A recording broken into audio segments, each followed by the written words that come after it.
Swiftland's Office Manager, and I would like to welcome you all to today's webinar, Managing the E in Electronic Collection Development, and today's presenter, Dr. Stephanie Rollins. Dr. Rollins is the Chief of Information Services at Muir S. Fairchild Research Information Center. She is also an adjunct digital reference professor for the University of Alabama. Stephanie serves on both regional and state library committees, and she has 22 years of experience in academic and special libraries. She holds a BA in English from Auburn University, a master's degree in library service, and a doctorate in public administration, both from the University of Alabama. Please welcome Stephanie and enjoy her webinar. Good morning, everyone. How are you all doing? We've had some crazy weather here in Alabama. We've had some monsoon type weather over the weekend. So I hope the tropical storm hasn't hit you guys as well, but I hope that you're faring well. And today I'm going to talk to you about collection development in the electronic environment. I hate it when people say, I can't give you an exact answer on that. And when I attend training and different things. But that is the case with electronic development of collections. But what I am going to do is kind of introduce the topic to you, try to give you some advice from my perspective, and think about some issues and things to think about and how we can cope with managing the E in collection development.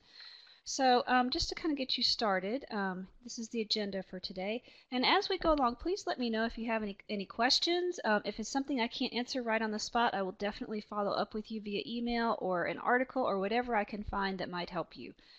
So today we're going to kind of introduce the topic because it's hard to understand where we might be going with electronic collections unless we've looked at where we've been and how things have evolved.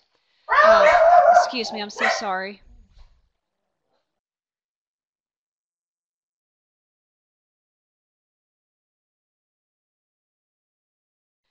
Sorry about that. My dogs are unsettled because of the weather as well.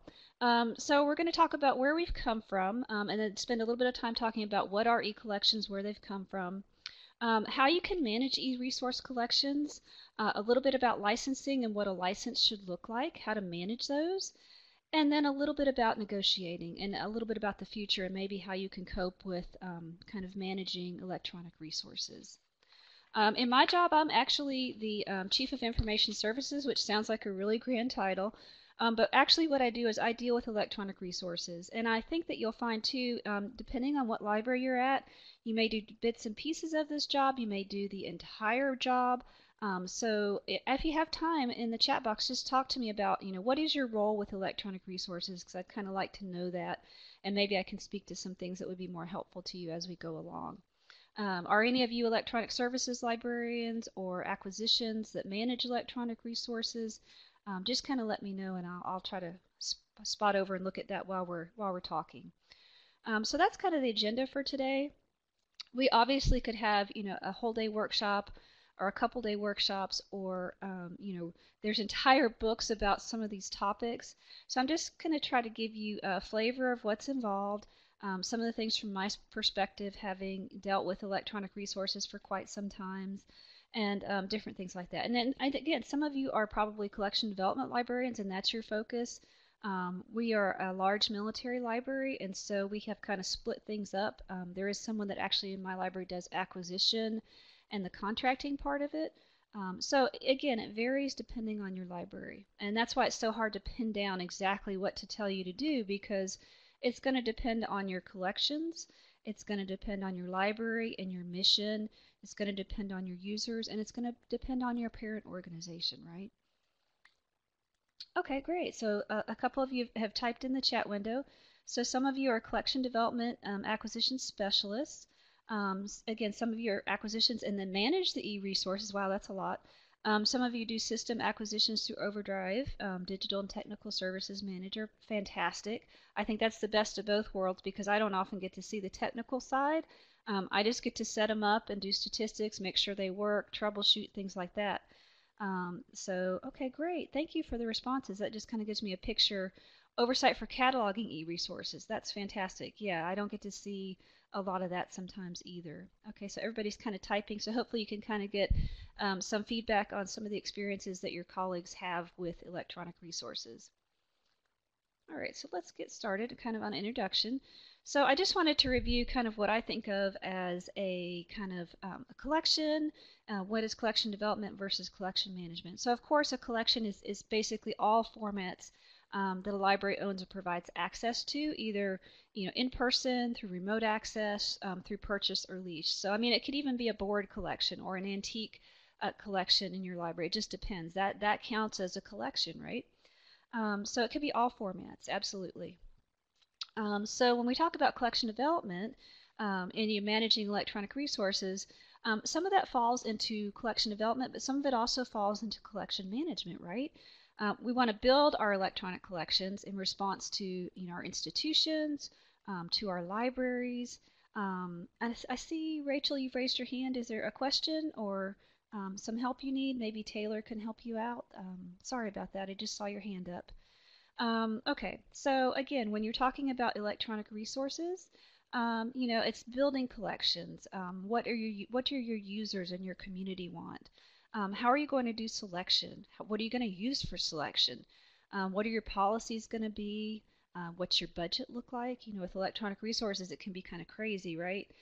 Planning from year to year. How are you going to do outreach and liaison with your collections? Are you going to share resources?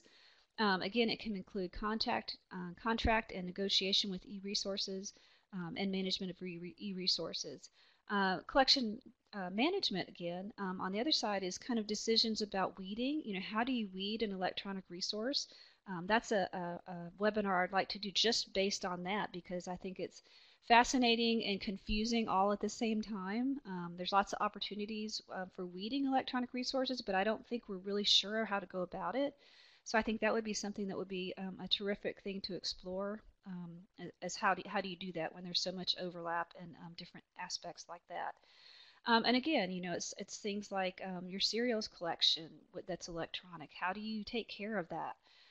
How do you make sure that your electronic resources are being used? Maybe do a cost a benefit analysis of the databases and different things like that. So those are all the things that kind of involve not just regular collection development, but also electronic collection development.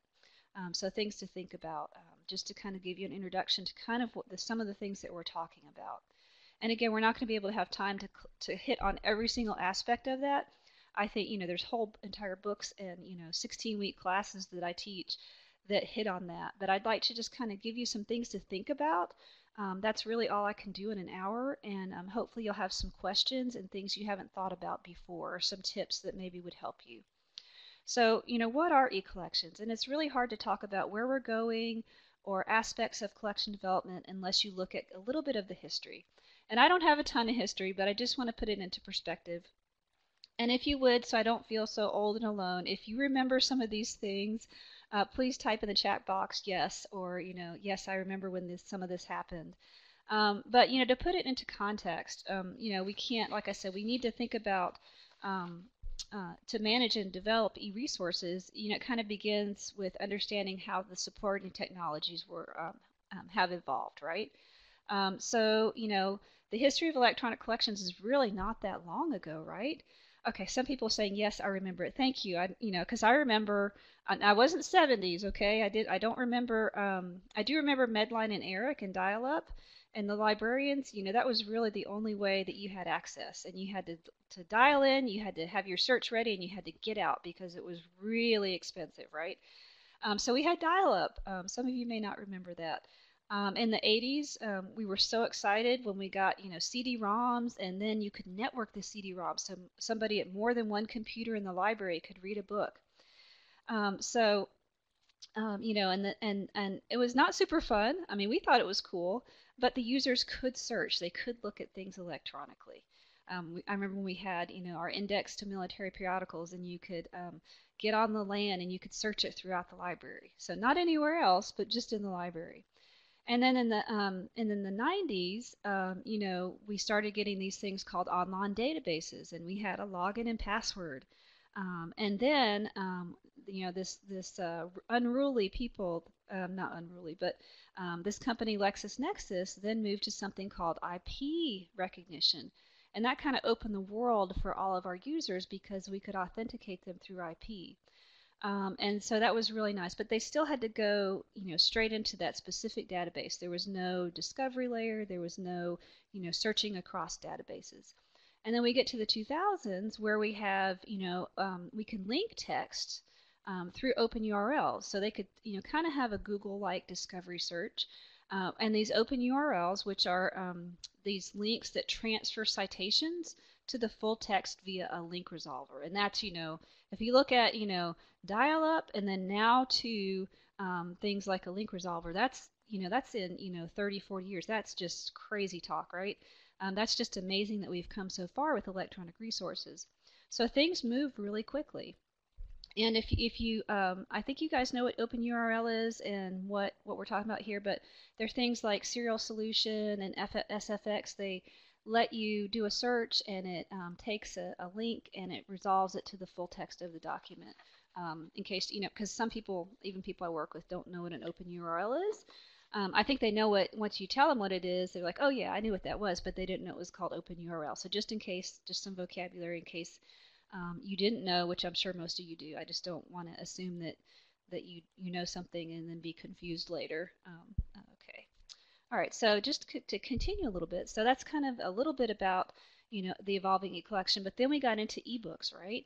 And so one of the first ebooks, I'm not sure if you're aware of this, you probably are, was in 1971. Project Gutenberg is claimed to have the very first ebook, which is the U.S. Declaration of Independence, on Project Gutenberg, and they did it by FTP.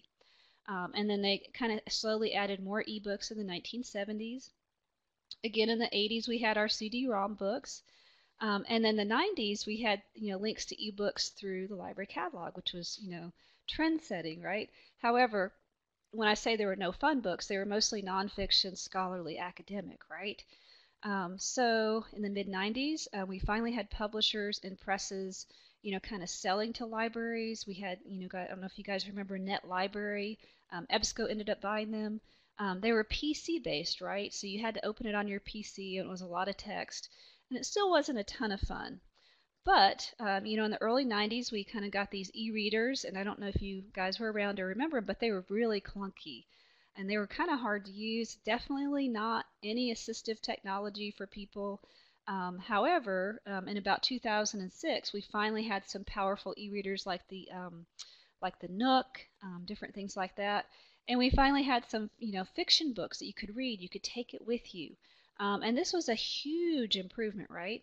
And it was more focused on individuals and what they wanted instead of, what libraries needed to buy, which of course we buy for our people. But it was more focused on individuals and, trying to get them to buy books as well, right? The publishing industry. In 2007, we had, the invention of Overdrive and there's a bunch of other companies like that out there now. One of the things that concerns us, however, is this aspect of perpetual access, right? We get these ebook subscriptions and they come and go. A lot of times once you end that subscription to Overdrive, those books are gone. So as opposed to print books, it's something we really have to be concerned about because we've invested this money for our patrons and things they would like, and then if we can't afford them, they're gone, right? And the stats support that people want more and more ebooks. Of course, they still love their print books. There's statistics to support that.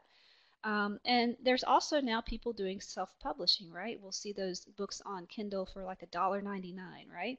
And there's also completely free ebooks. And that can be good and that can be bad, right? Because we don't necessarily have reviews. We don't know if it's a good book. We don't know a lot of different things about it. So it's a possibility, it's an opportunity, but it could also be a challenge. Okay, so just to continue with that a little bit longer. So we've got this, we've got these, we've got the indexing and abstracting that's happened. We've got the ebooks. We also have, along with that, we've got the e-journals that have come about. We've always had journals around, but now they're coming around in kind of a, an e-format. We've had that for a while now, and we've been managing that. Also is coming up is the streaming media. I don't know if some of your libraries have that. And there's a lot of challenges with streaming media, same kind of thing. Once you buy it, do you have it indefinitely or does it go away? Can people actually use it in their classrooms? Can they download it? There's all kinds of issues evolving with management of streaming media. However, it's just, again, it's an opportunity for adding more services for our patrons, but it can also be a challenge. So one of the things you cannot ignore, obviously, with the evolution of e-resources is the internet and web, right? I remember one of the first assignments I had in library school, believe it or not, was to send an email to my professor. So this was like 1993. And that was like, wow, that's pretty cool. Can you imagine? I mean, how many emails you send a day now? So you can't discount the impact of the internet and the web. So of course we know what the internet is. It's this system of networks, and we use the web to connect documents and images and everything. It started in the 60s with ARPANET, which was kind of a military system. And then in the 90s, they kind of made this hypertext system, and it was just going to be for physicists. Can you imagine where we'd be today? And then in 1993, we had something called Mosaic. I don't know if you guys remember that, but it was a browser that understood hypertext and linked the internet together. And that, again, that slowly evolved into Internet Explorer, Chrome, Firefox, a bunch of different um, web interfaces that we have today. Of course, Safari. And the net is used by 78.6% of the United States, according to statistics. And there used to be this great digital divide between people who had laptops and the internet and everything like that. But now, just about anybody can get a mobile or smartphone. So that digital divide where people can't have access to the library or the internet is shrinking dramatically, and that's because of the internet and the web. And all of this internet, the web, e-journal, streaming video, it drives the e-content in our libraries, of course. Okay, so that's just a brief history lesson, and hopefully that was helpful to kind of show you, where we've come from and why we need to think about, how e-resource evolved, because we want to see, kind of where we're going and how do we manage, changes that have happened so quickly in just, 30 years or so, and what is the next 30 years going to look like, right? How are we going to manage that? So one of the things I wanted to talk about that I hoped would help you the most is um, how do you select e-resources? How do you evaluate them? And there's, as far as evaluating, it's very similar to print, but there's so many things to consider. And I'm just going to kind of quickly summarize a little bit of this because some of it will be really familiar to you. But of course, we're looking at content. For those of you that order for teens, there's certain things that they're interested in. It may be anime. It may be, things about LBGTQ, right? I always say that acronym. It always takes me a second. It may be about, dysfunctional families. Whatever it might be for your teens, that's what you're going to focus on. For me, it might be something that has to do with leadership for military or, just life in general, different things like that. It might be war fighting. So again, it depends on your library and your users. The language, what kind of language? Again, if you have a Hispanic collection, I'm sorry, a Hispanic community, you may want to have, a bunch of different languages. How current is it? Is it true or accurate?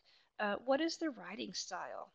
And again, with e-resources, sometimes it's a little bit difficult to know unless you're buying an e-resource of something that's already been in print, right? So sometimes there's things that are born digital, right? That you have to just kind of go and look at. You don't always know 100% before you get the title. Is it complete? What is the scope of the work? What about the author? Does it have geographic coverage? Are you looking for scholarship, or maybe you're not, depending on your library? Again, if it's an academic library, you may want to know how often it's cited. Does it have access points, an index, a glossary? Does it have a table of contents? Is it easy to use? I mean, is it an ebook that's colorful and it's got a table of contents and it's easy to use, or it's a magazine that you can easily read, or is it something that's going to take 12 steps to download the article? Again, is it indexed externally? The physical quality. And again, you can look at physical quality, which you normally think about with print, in an e-resource. Is it straight text that's run on? Different things like that. is it a unique work, or is it something that every library in the world has? And sometimes that may be something. There may be something written by a local author that would be unique for your collection. Is there any special equipment needed? Are they going to have a Kindle reader? Or is there an EPUB version? Think about the equipment that your patrons are going to need. Or is it seamless and they don't need any equipment? And of course, a lot of times the determining factor can be cost and determining if your community is going to use it. And one of the things that I advocate and that I talked about, I don't know if you guys got a chance to see it, but last month we spent a whole hour talking about how to figure out who your user is through statistics and different things. So, knowing your user is going to help you with evaluating and selecting materials, obviously. So if you didn't have a chance, it may be something you want to go back and listen to. And it may be helpful to you in terms of selecting, because if you don't know who your user is, it's really hard to select materials. So, question, non-print materials, is there a different audience? What do you guys think? You could type in the chat box.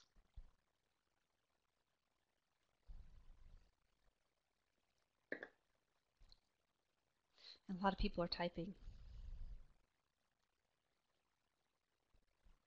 Yeah, sometimes, but not always. Exactly. It depends. That's probably what I'll say the most throughout a lot of my collection development webinars is it really just depends, and people probably get sick of that, but it does. Acquiring these materials is pretty much the same process. You may have to provide access, but it's a lot of the same processes in acquisition and cataloging. But a lot of times you will have different vendors and different publishers that you have to deal with, like Follett or Gobi, or maybe the Library Video Company or Overdrive. But I think too some of that is blurring, wouldn't you say? And you can type in the chat box if you agree or disagree. I think a lot of that, sometimes we're going to one vendor for everything. Like I think of EBSCO. Yeah, it does depend on the content, absolutely.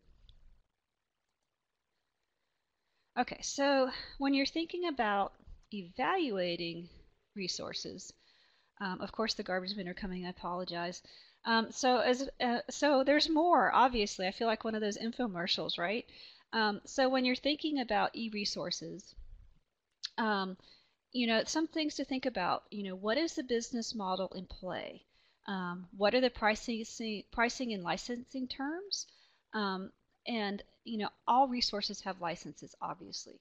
But what are the terms? Can you negotiate those? So sometimes, if the license and the negotiating is not beneficial for your library, and we'll talk a tiny bit about this in a little bit, it's okay to walk away because it's going to be a disservice to your patrons if the business model doesn't fit your library and it doesn't help you to promote those services and those resources to your library. You want to look at the license and contract, and we'll talk a little bit about that. Is it easy to get into, right? Can they just click on it like the Florida Electronic Library, right? Once they click on a resource, they're in if they're in the state of Florida. That's fantastic.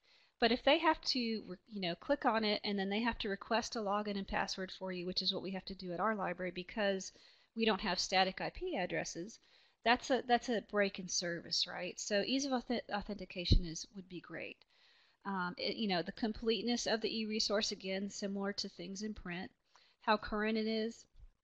One of the things that would be fantastic, which is not always we are not always able to do, is the ability to select and deselect individual titles or subsets. Sometimes they give you a package deal, and you have to take a package deal to get just the things you want.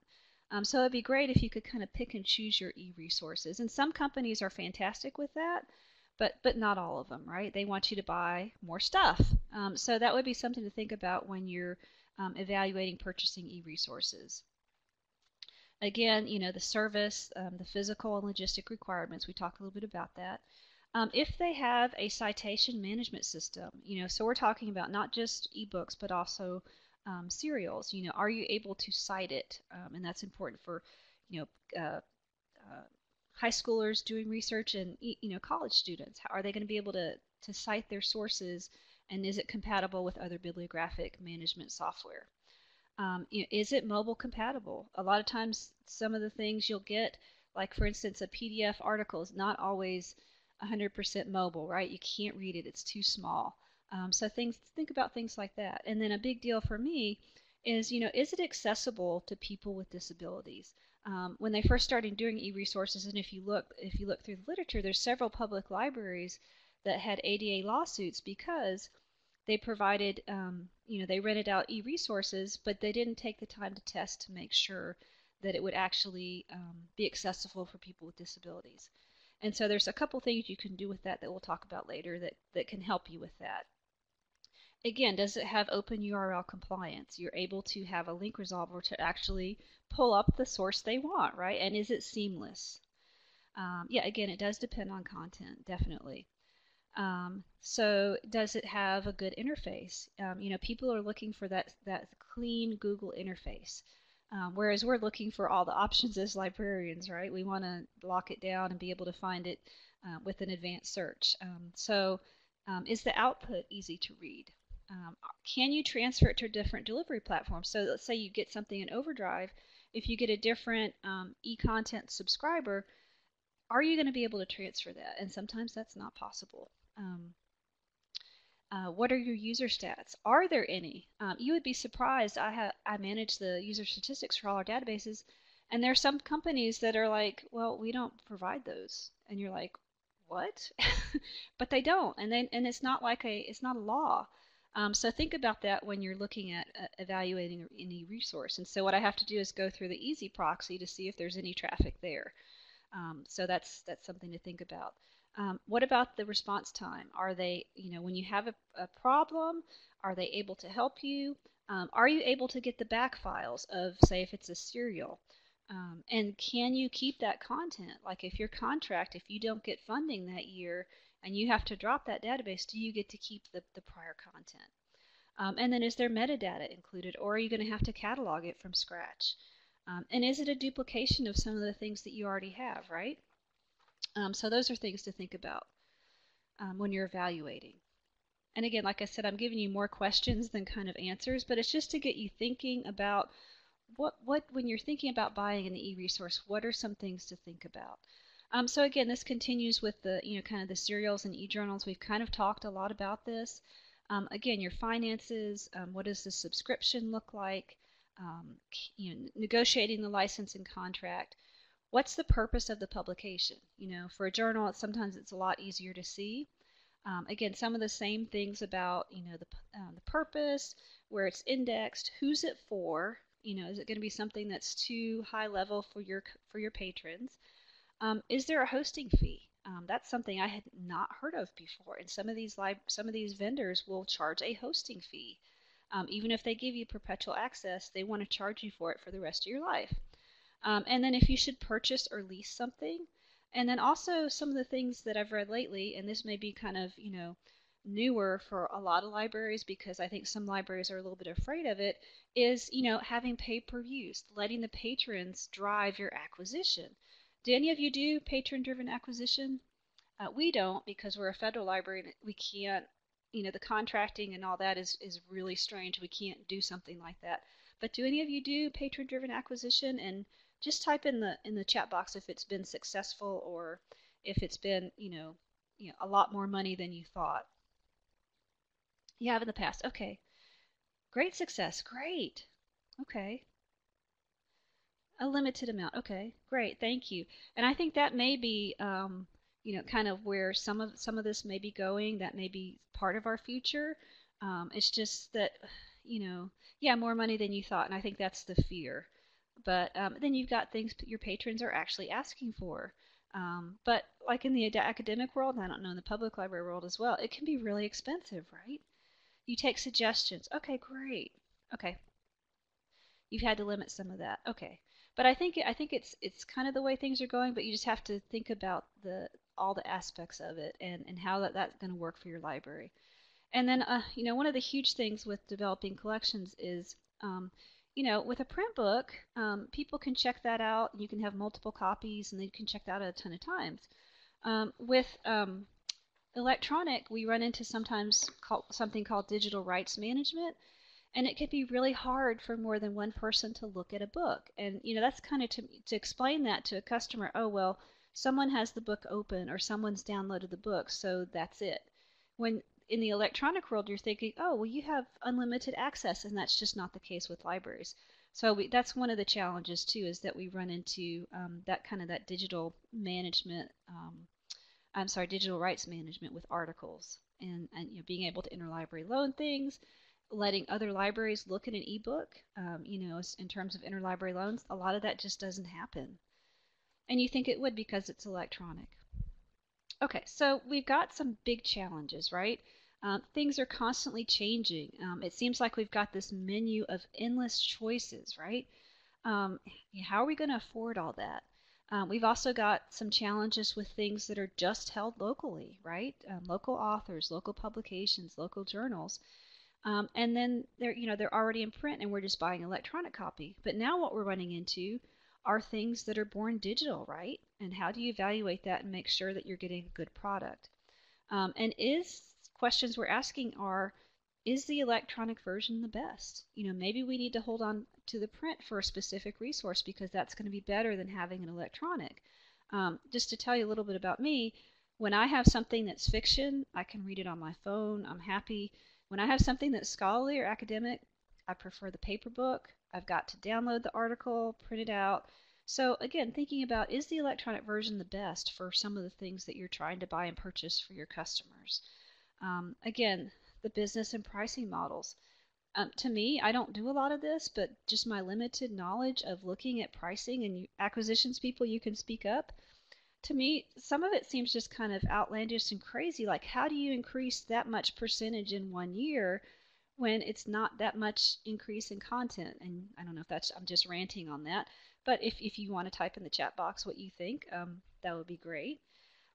So again, this aspect of bundling, right? If you're at a flea market or at a garage sale and you bundle, a lot of times you get a really great deal, right? But a lot of times with databases, with serials, you often don't get a big deal. You'd rather just buy the one subscription because you're not getting what you want. You're getting a lot of things that don't help you and don't help your collections, and you wish you could deselect and just pick the couple of sources that you need. Again, digital rights management and the aspects with that. Our budgets, I don't know about you guys, but our budgets continually decrease. Like next year, we're taking a $45,000 hit. And it's scary, right? You want to provide what your customers need, but you're fighting the budget. And then again, the equity of access. Can everybody access it, across the board? Like things like PDF articles, sometimes they're not enabled. And there's a way you can make sure when you're looking at the contract and license to make sure they are, but it's voluntary, right? And then how do you make it discoverable? If people are only coming to your website, because a lot of people never come in the library, how do you make it discoverable that you have these fantastic resources that are electronic that you've paid a lot of money for? How do you market them? And then how do your electronic resources fit into your collection development policy? How are you going to make sure people know? How are you going to account for them in the budget? What types of things are you going to collect electronically, right? And then discovery. We've got these, a lot of people think fantastic discovery layers, but a lot of times what I find, and I teach for Alabama part-time, and so a lot of times I have to go and find articles, or I have a list of articles I have to go and find.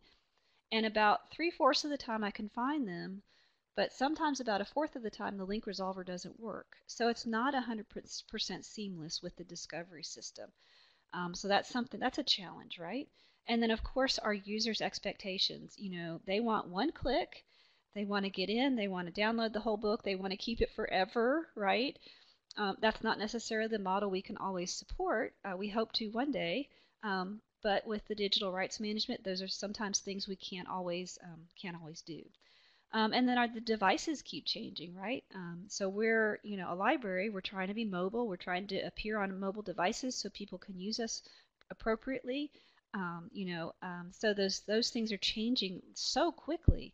It's hard to know, kind of where do we go with our mobileness, I guess you would say. And so those are a lot of challenges, and I don't mean to be depressing, but I think they're also huge opportunities, right? If you take each one of these and look at it in a different perspective. we've got opportunities to reach our customers in ways that we never have before. So I just want to kind of show you, I don't want to overwhelm you with this next picture, but again, this is kind of what the day-to-day operations look like for some of us now. And you can put agree in the chat box or disagree or you know, I didn't know I did this much, right? Because it just becomes second nature. But this is kind of what it looks like now. We're investigating, we're setting up trials, we're getting feedback from our customers, we're managing the license, establishing the price, we're ordering it, we're working with staff to process it, right? We're providing access, we're administering it. The contracts, the vendor interface. We have to talk to the person who manages the A to Z list, or we have to talk to Serial Solutions. Yeah, we have to look at the usage statistics, provide training, right, to our staff and to our customers because it's a new database or a new resource. Manage changes, providing support through troubleshooting. Review the problems, evaluate it because we may not want it again if it's so difficult to use, right? Or nobody used it. We found nobody used it, and is that an effective use of our money? So that this is kind of, exactly, Diane, how complex the process is. And I don't do 100% of this, but I do, little bits and pieces of all of it. I don't do the cataloging, I don't negotiate the contract, but I do quite a bit of this, even though I'm not, a cataloger or an acquisitions person or a collection development person. I do quite a bit of this. So depending on your library, there may be parts of this that you do. There may be parts you don't do. So again, that's an aspect that could be challenging, is having to work across departments, right? Again, this is just a very quick outline of some of the things that we just talked about. So again, and one of the things I don't think was on that slide, but that you may want to know about is your knowledge base. And so that's kind of a repository for information about the library technology. Usually it's machine readable, so sometimes you have to incorporate all of this into your knowledge base. Again, intellectual access, you're maintaining your links, you're registering your titles for access. Sometimes you have to work with an easy proxy. So those are, again, all things that we kind of highlighted in that great graphic. So one of the ways, and please chime in if you've got one of these. We don't. We kind of have a homegrown one, but I'll talk a little bit more about that in a second. But do any of you have an electronic resource management system? So what is that? So this is something I can advise that may be helpful to you if you do a lot of this, and it helps you, again, cross-departmentally as well. So what is an ERM? So an ERM is an automated system that tracks a library's e-content and manages details. So it's kind of like an ILS, Integrated Library System, but just for your e-resources. And sometimes it's actually a component of your ILS. But it's involved with acquisitions, subscriptions, licensing usage, cost, access tracking, and data gathering. So I'm just checking. I guess nobody chatted that they had an ERM, but that's fine. It can be homegrown. Again, it can be something that you pay money for.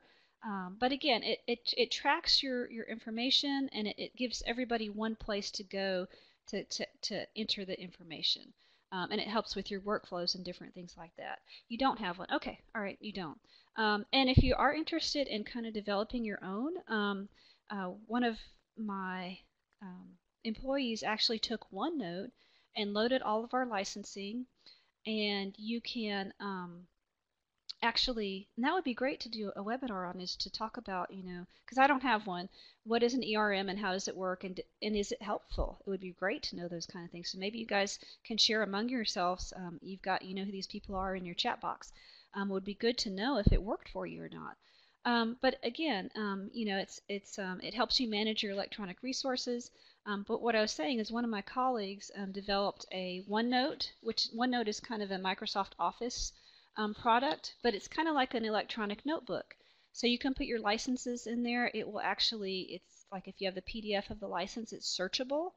And you can also set alerts for when contracts are due. So it doesn't do everything, but you can load any kind of Word document, Excel, PowerPoint, spreadsheet, to there. So that may be something to think about if you can't afford one. If you have Microsoft, that's a way you could have an electronic resource management system. So this is kind of ways to help you. Okay, so again, they manage licenses and acquisition. They send you alerts, which is super important. Um, yeah, all the licensing and databases and dates are in one place. Yeah, that's great. Someone said they attended an ERM. Sorry, trying to look at the chat. That they had attended. Okay, yeah, okay, excellent. Yeah, so an ERM can be a model as part of your ILS. Okay, so great, fantastic. But again, you don't have to pay millions of dollars to do this. You can actually have a homegrown one. And so that would be neat to see someone who's kind of set that up. Um, Again, you can, like I said, you can integrate it with your ILS that we talked about in the chat. You can track your decisions, over time. Yes, we decided to do this. No, we didn't. It can support authentication and registration, so it can make that seamless connection that our patrons want. It records multiple titles. Again, you can attach the license and the addendum. You can have, sometimes they'll provide brief MARC catalog records, and you can display features with metadata. And it can also help you identify what technical requirements you might need for your electronic resources. It can do reporting, which is huge, especially if it helps you track statistics. And again, one of the things that a lot of people like is in terms of workflows. It can automatically generate, okay, person in cataloging, you need to do this. Person in acquisitions, you need to send this check. So it can do tasks and alerts. So it can, help you manage your electronic resources.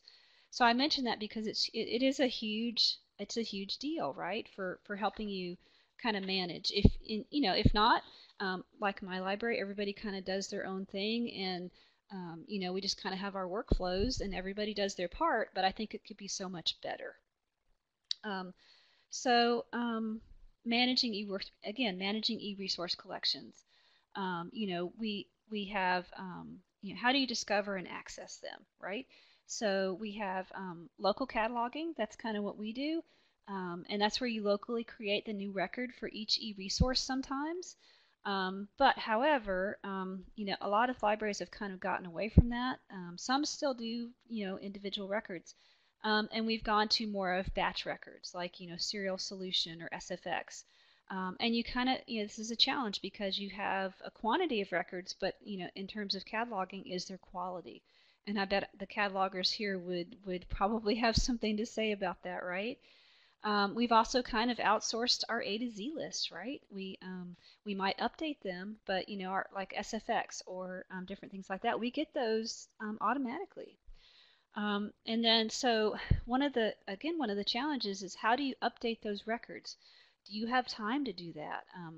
How do you delete records once you say you don't have Overdrive anymore, but you've got those ebook records in your collection? Who's responsible for deleting those records? So there's a lot of challenges with discovery and access. And so what are some of the biggest e-content problems? And I deal a lot of, this is my job. This is a lot of my job here. There's the number one problem is the inability to access. And when I talk about, what are the e-content problems, I think we're all aware of these. And the reason I bring these up is because when we're looking at renewing a contract or, negotiating, these are things you can bring up that, hey, these are the problems we had most of the time. And you need to cut your cost or you need to give us more because we were struggling, that you can use that for negotiation. A lot of times there's a broken link, so the link resolver doesn't work, right? There's a supplier issue. It could be an embargo where, hey, you've paid for this, but you can't have it for 18 months unless you also have the print, which drives me crazy. Sometimes there's user error. That's really hard. That speaks to your instruction on how to use the electronic resources. Sometimes, believe it or not, we have a maximum users. There's one database we have a one user license for because of the cost, and people can not be able to access it. So those are things to know. If you're maxing out your users, of course it can cause problems with your license, so that's something to know about and track, but it also could be that you have a high request for that resource. The payment. Sometimes, like with us, our funding cuts off in July, and I don't know if you guys also are tied to the fiscal year, that can be a problem. Sometimes you have to use like a proxy server, and the proxy goes down, or the proxy doesn't have the right script, or the database could just have some downtime to run upgrades. So those are a lot of the issues that you may encounter. And so those are things to think about when you're thinking about renewing your contract, when you're thinking about actually purchasing a database. Those are all things you want to think about, and you may come across some of this if you do a trial, obviously. Okay, so moving on a little bit to licenses. Um, and this is, sometimes really hairy. How do you understand a license? How can you look at a license? And this is a fantastic source. It's called LibLicense. It can give you a ton of information about what a typical license should look like, some license software, some different things that may help you in terms of licensing. So I encourage you to visit it. It's really great. If you've never looked at licenses, there's some terminology you will definitely want to be aware of. So what is a license? So a license grants permission to do something which without an agreement would be illegal. Real simple, right? Again, entire workshops and books you can look at on licensing for libraries. Now, e-content license is a little bit different. It's a contract that prevents the terms under which a vendor, publisher, or distributor grants access to a library or sells content to a library. So we deal with a lot of those, right? Usually we have a contract which is formal and legally binding that's written between two or more parties. And if we fail to fulfill the terms of the contract or the license, that's called a breach. And we can enter into what's called penalties, which can end in a fee, a fine. You could lose access to the database. It could be a lawsuit, or it can be all three. And if you look through the literature, there have been people who have, somehow violated their license, and that can be, a breach of contract. So those are things to be careful of. And there's, one of the things when I started looking into teaching collection development that was the strangest thing to me whatsoever is that contract law trumps copyright. Have you guys ever heard this? Do you know what it means? You can type in the chat box if you want.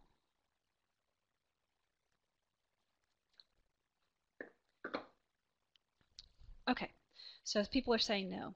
So what that means is that licenses for e-content are matters of contract law and take priority over copyright law. So once a license is signed, fair use and other rights granted under copyright law are superseded by the terms of the contract. So, okay, so you have heard about it. You didn't necessarily know what it means. So, licenses are important because they help you determine what you can and can't do. And that if you have somebody that's a lawyer at your library, they may be able to explain that to you better. But basically, the law of the contract supersedes copyright and fair use. So there are things to think about when you look at getting a license for a database.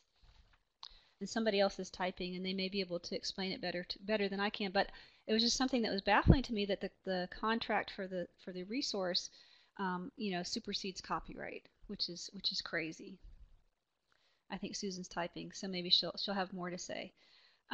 So when you're looking at licenses, and if you've never looked at a license and you're just starting at a library, you may be, and this is going to be your job, obviously. Look at some old licenses. There's some things that you need to look at when you're negotiating. These are things you want to be sure to look at, and we've talked about some of these previously. But you want to look at who are your authorized users. So for me, it's not the entire Air Force. It's just the people attending school at Maxwell, and our distance ed students that are attending school under the blanket of Air University. So you want to be careful you're going to let in. Maybe it's just people in your area. It's not the entire state of Florida. You want to make sure that you understand who your authorized users are, and when you negotiate that, you want to explain that. Can it be used for interlibrary loan, distance education, or course reserves, right? Those are things that you want to negotiate. Can they print, download, email, and copy and paste in this resource? And like EBSCO will only let you do 10 to 20 pages, right? So those are things to think about when you're negotiating. Are they good about notifying when they're going to change service or drop content? That's very important. Do you have a right to perpetual access? Is this resource going to protect the privacy of your users? And then does it address special populations? And this is what I was talking about, that when you're looking at your contract, there's something called a voluntary product accessibility template, and there's a couple of links here. These are things that you can have a vendor fill out. A lot of the major vendors have already filled this out. So let me explain what that is. And this is going to help you with people who have disabilities, different things like that. So it's a standard form that vendors use to document how a given product provides accessibility support for people with disabilities. And it's very important because you want to be, for all of your patrons to be able to access a resource. So what does one look like? And I'm just going to go through this very quickly because again, we could spend an hour just on a VPAT and what it looks like. So these are things that you're looking at. There's a text equivalent for every non-text element. It's basically good web design in your database. They're organized so you can read them without requiring a style sheet. Redundant text links, clean interfaces. And so the link on the prior screen, if you wanted to look sorry, it's in green, but Libraries for Universal Accessibility, there's some links there to some of the different databases.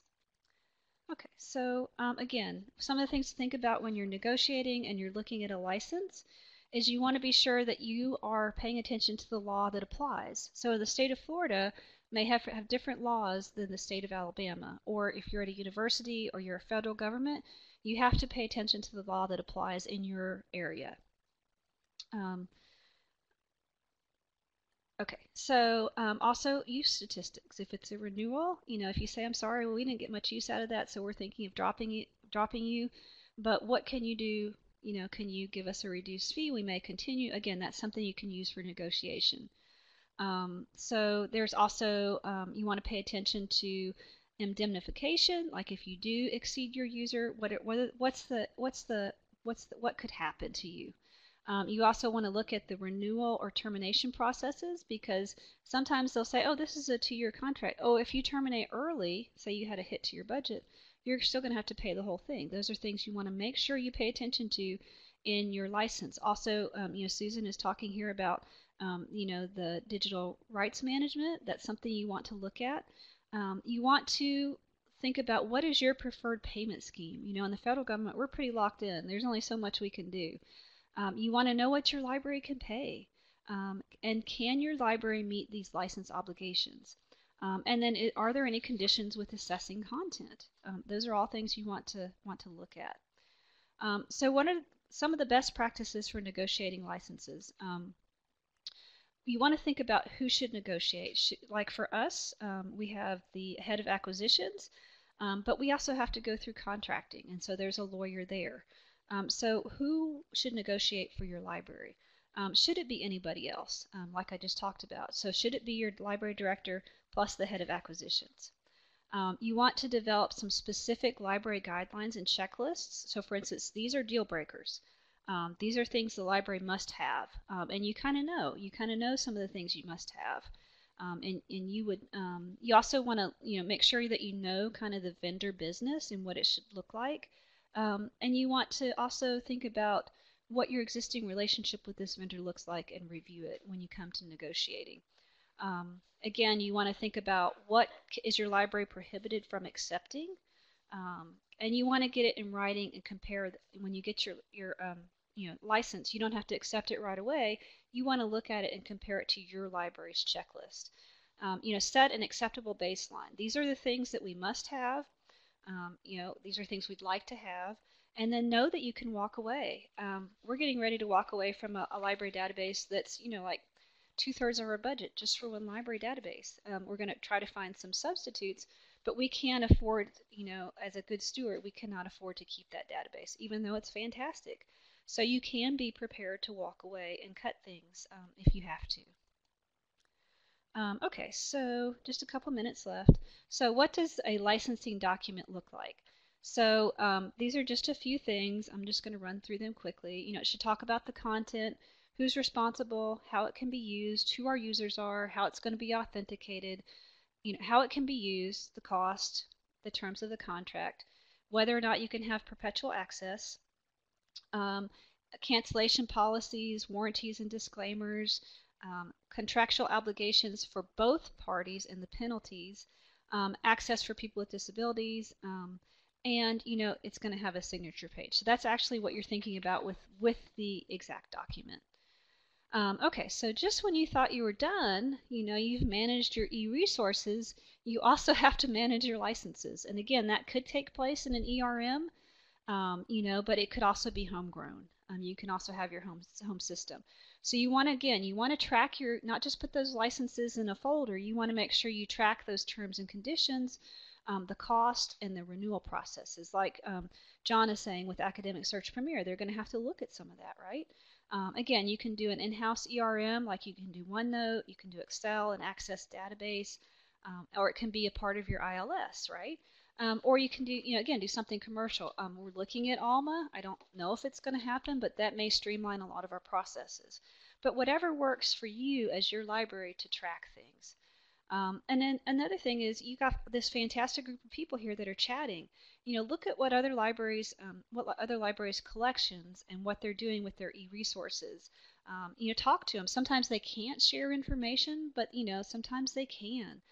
Sometimes they talk about, in their collection development policy or their library guides, what they did to, get these resources or the resources that they have. You can also, like I said, network. There's a ton of email lists. There's library organizations. There's an entire conference in Austin, Texas every year that's electronic resources in libraries, and it's fantastic if you have a chance to go. We're wrapping up a little bit. So, I said in the beginning, hopefully this has given you more questions than answers, but hopefully it gets you thinking. There are no best practices for budgeting, for managing e-resources. Each library must compare the benefits gained from using these fund lines. I don't know how many of you do that, and the cost and staff time to maintain them. So what am I talking about here? When you budget for e-content in your budget, a lot of times the normal print rules don't apply, right? You would think that ebooks would come from your discretionary, which is kind of outside your normal print budget and different things like that. But what we're finding is sometimes they automatically come to you through your non-discretionary, like e-journals. So the categories don't always apply anymore. It's kind of difficult, right? So you just have to decide the benefit of having these, discretionary versus non-discretionary budgets, and if you're just going to have a central fund for e-resources. So it's really hard to have a best practice for budgeting. What fund lines am I going to use? Again, it would depend on your library. How are you going to track expenditures? Some libraries, like college libraries, have to actually track their subjects, not necessarily title by title. For me, the Harry Potter picture sums up trying to predict what's going to happen with forecasting electronic resources, because it seems to grow exponentially in content and in price. You can look at historical prices and trends, but a lot of that really speaks to your negotiations, and so that's why every library is so different, because maybe you have somebody who's skilled at negotiating. They've really evaluated the database and their customer base and can really hone in on what they want. So prices are really even hard to figure out, and a lot of times we can't share prices among each other. How do we control the cost? Do we reduce our print? Do we cancel a database? Do we decide print or electronic only? Do we look at pay-per-view, or can we just say, hey, well, we'll just have to interlibrary loan it because we can't afford it? You can also, sometimes look at consortias. There's pluses and minuses for that. We looked at it. For us to do a consortia, it's exponentially crazy, I would say, because instead of our 5,000 FTE, it includes everybody, in the Air Force. We can't go that way. It's just impossible. So understanding your budget is an accounting system is key. Understanding negotiating and licensing is key. And ask for training. Talk to somebody. Talk to other librarians. So what does the future of e-content and e-resources look like? I know I've mixed my metaphors here. There's a little bit of, the dark side, but at the same time, there's a little bit of Spock. The future's so bright, I gotta wear shades. So I think all we can count on really is this rapid and constant change. Um, you know, we um,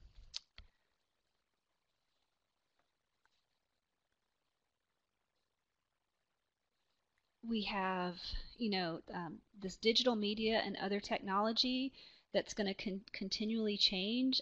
People want this seamless one-click access, right? We've got this publishing industry that to me is a little bit like Darth Vader sometimes. The prices for basically the prices for e-content, I don't know if you're aware of this, but the prices for e-content increase faster than the consumer price index. How crazy is that?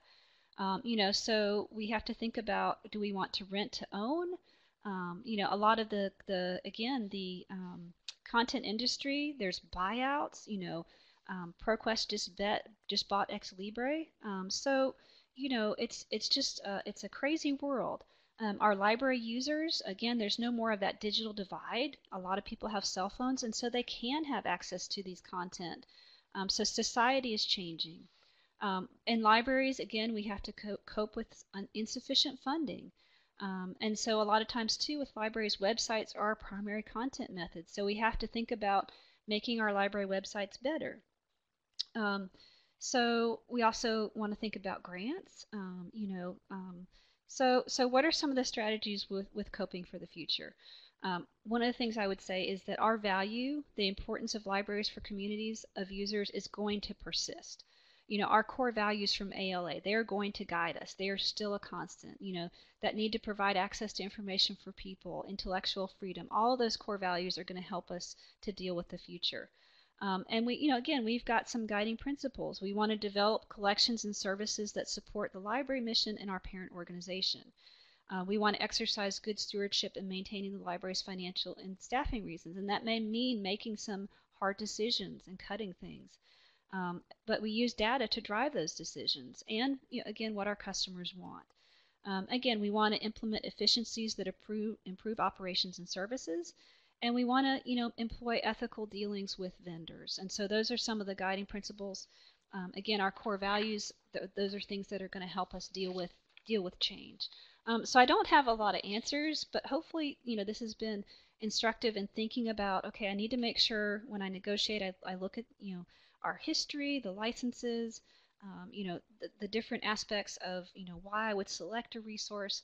So hopefully this has been helpful for some of those things. Like I feel like we could do hours and hours together on managing e-resources. So this is just kind of a light dive into some of the things that I feel like might help you the most. So are there any questions?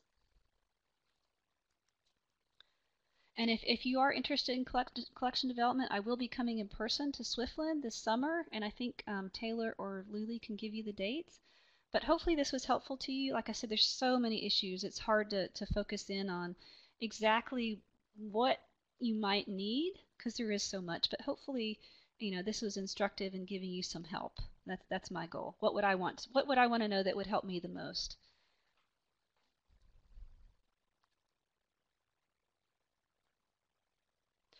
Kimberly says, best online resources you have found. Can you elaborate a little bit? Do you mean like as far as like least expensive or, best deal for your money or?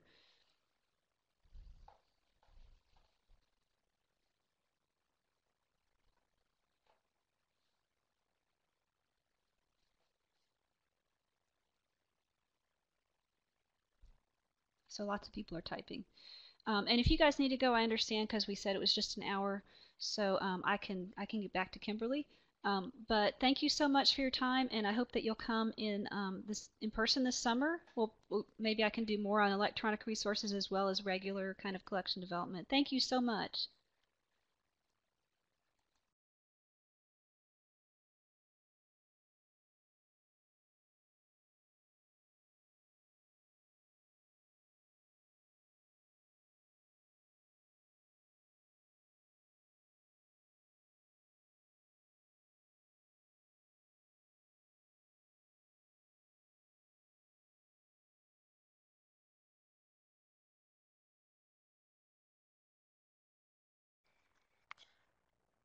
All right. While we are answering some questions, I just want to say thank you, Stephanie, for an informative webinar this morning.